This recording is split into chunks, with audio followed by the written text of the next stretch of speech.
Fikih Islam. Fikih Islam. Assalamualaikum warahmatullahi wabarakatuh.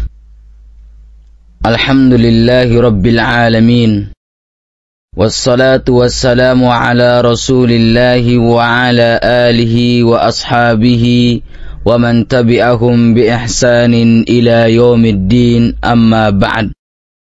Pendengar yang dirahmati Allah Subhanahu wa ta'ala, pada kesempatan kali ini kita akan membahas tentang tata cara azan dan iqamah.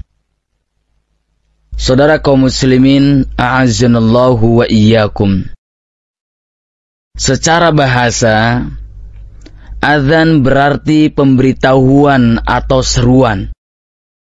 Hal ini sebagaimana firman Allah Subhanahu wa ta'ala dalam Al-Quran surat At-Taubah ayat yang ketiga.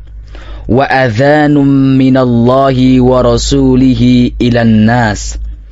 Dan ini adalah seruan dari Allah dan Rasulnya kepada umat manusia. Adapun yang dimaksud dengan azan secara istilah adalah seruan yang menandai masuknya waktu sholat 5 waktu dan dilafazkan dengan lafaz tertentu.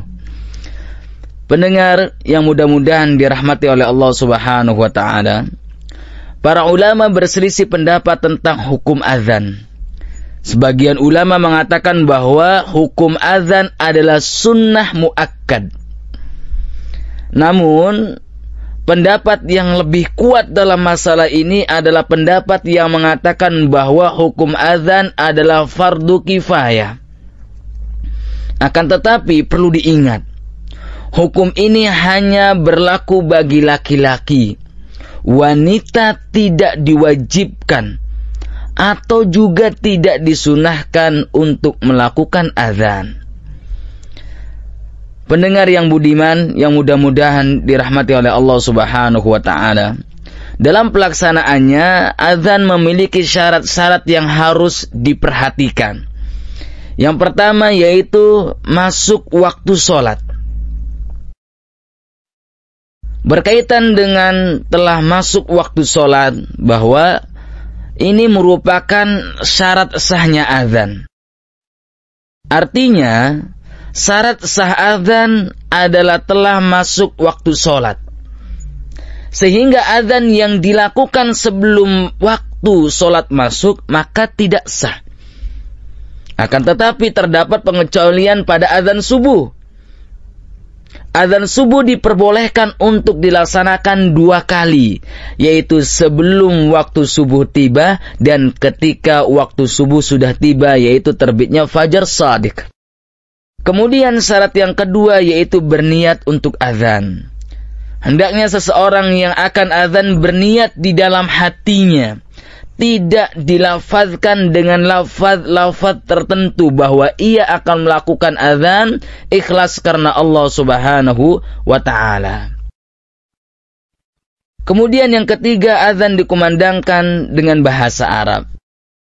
Saudara kaum muslimin, a'azzanallahu wa iyyakum, para ulama menjelaskan bahwa azan itu disyaratkan dengan bahasa Arab. Artinya tidak sah azan kecuali menggunakan bahasa Arab.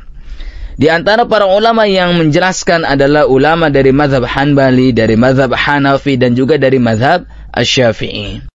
Kemudian yang keempat, tidak ada lahan atau pengucapan lafaz adzan yang merubah makna. Maksudnya adalah, hendaknya adzan terbebas dari kesalahan-kesalahan pengucapan, yang hal tersebut bisa merubah makna adzan. Lafaz-lafaz adzan harus diucapkan dengan jelas dan benar. Kemudian yang kelima, lafaz adzan diucapkan sesuai dengan urutan. Saudara kaum muslimin, a'azzanallahu wa iyyakum, hendaknya lafaz adzan yang diucapkan sesuai dengan urutan sebagaimana dijelaskan dalam hadis-hadis sahih. Adapun bagaimana urutannya nanti akan kita jelaskan. Kemudian yang keenam, lafaz adzan diucapkan secara bersambung. Maksudnya adalah hendaknya antara lafaz azan yang satu dengan yang lainnya diucapkan secara bersambung tanpa dipisah oleh sebuah perkataan maupun perbuatan di luar azan. Akan tetapi diperbolehkan berkata atau berbuat sesuatu yang sifatnya ringan, seperti bersin. Dan yang terakhir, saudara kaum muslimin, azanallahu wa iyyakum, azan diperdengarkan kepada orang yang tidak berada di tempat muadzin. Azan yang dikumandangkan oleh seorang muadzin haruslah terdengar oleh orang yang tidak berada di tempat seorang muadzin melakukan azan. Hal tersebut bisa dilakukan dengan cara mengeraskan suara atau dengan alat pengeras suara. Selanjutnya pendengar sekalian, a'azzanallahu wa iyyakum, azan pun memiliki sifat yang harus kita ketahui bersama. Berkaitan dengan hal ini, Imam Abu Dawud meriwayatkan hadis dari Abdullah bin Zaid. Ia mengatakan bahwa ketika Rasulullah SAW telah sepakat untuk menabuh lonceng, padahal beliau membencinya karena menyerupai kaum Nasrani. Aku bermimpi berpapasan dengan seorang pria di malam hari. Ia mengenakan 2 pakaian hijau sambil membawa lonceng. Aku bertanya kepadanya, "Wahai hamba Allah, apakah engkau menjual lonceng?" Ia bertanya, "Apa yang kau perbuat dengannya?" Aku menjawab, "Kami menggunakannya untuk menyuruh sholat." Lalu dia mengatakan, "Maukah kau kutunjuki cara yang lebih baik dari itu?" Aku bertanya, "Tentu." Lalu dia berkata, "Katakanlah, Allahu Akbar, Allahu Akbar, Allahu Akbar, Allahu Akbar. Ashhadu an la ilaha illallah, ashhadu an la ilaha illallah, ashhadu anna Muhammadar Rasulullah, ashhadu anna Muhammadar Rasulullah. Hayya 'alas shalah, hayya 'alas shalah, hayya 'alal falah, hayya 'alal falah. Allahu Akbar, Allahu Akbar, la ilaha illallah."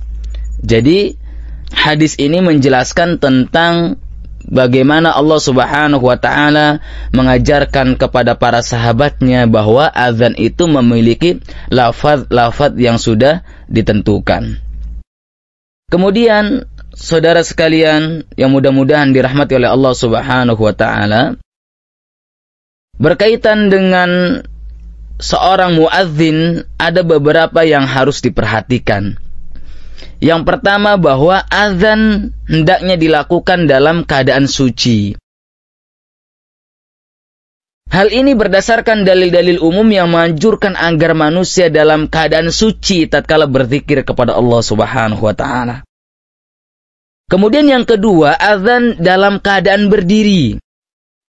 Sebagaimana sabda Rasulullah SAW dalam hadis yang diriwayatkan oleh Ibnu Umar, "Berdiri, wahai Bilal, serulah manusia untuk melakukan sholat."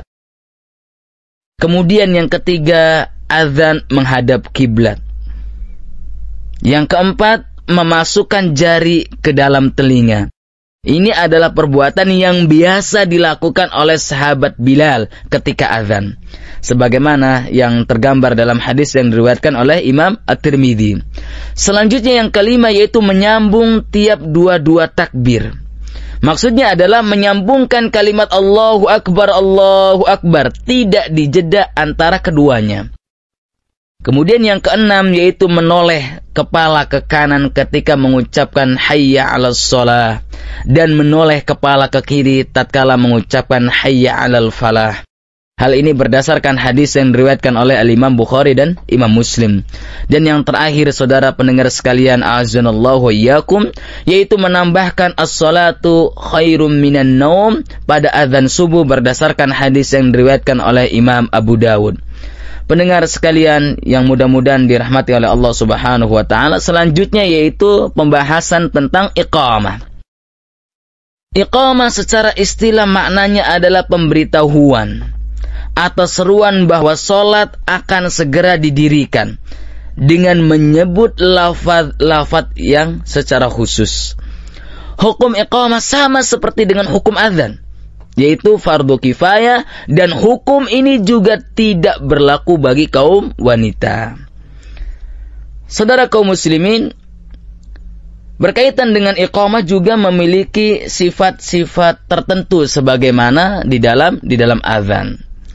Yaitu ketika seseorang mengumandangkan iqamah, maka ada lafaz iqamah yang sudah ditentukan atau yang sudah diajarkan oleh Rasulullah sallallahu alaihi wasallam. Lafaz iqamah yaitu Allahu akbar, asyhadu an la ilaha illallah, asyhadu anna Muhammadar Rasulullah, hayya 'alas shalah, hayya 'alal falah, qad qamatis shalah, qad qamatis shalah, Allahu akbar, la ilaha illallah. Saudara kaum muslimin a'azzanallahu wa iyyakum, berkaitan dengan pembahasan tata cara azan dan iqamah ini mungkin timbul pertanyaan di antara kita. Apakah yang melaksanakan iqamah harus orang yang mengumandangkan azan atau tidak? Maka berkaitan dengan hal tersebut, sebagian ulama mengatakan bahwa hukumnya adalah hanya dianjurkan tetapi tidak wajib. Sebagaimana kebiasaan sahabat Bilal, beliau yang azan, beliau pula yang iqamah. Dan juga diperbolehkan hukumnya jika yang azan dan iqamah adalah orang yang berbeda. Pendengar yang budiman dimanapun saat ini Anda berada, demikianlah penjelasan singkat tentang tata cara azan dan iqamah. Semoga bermanfaat bagi kita semuanya. Amin amin ya rabbal alamin. Wassalamualaikum warahmatullahi wabarakatuh.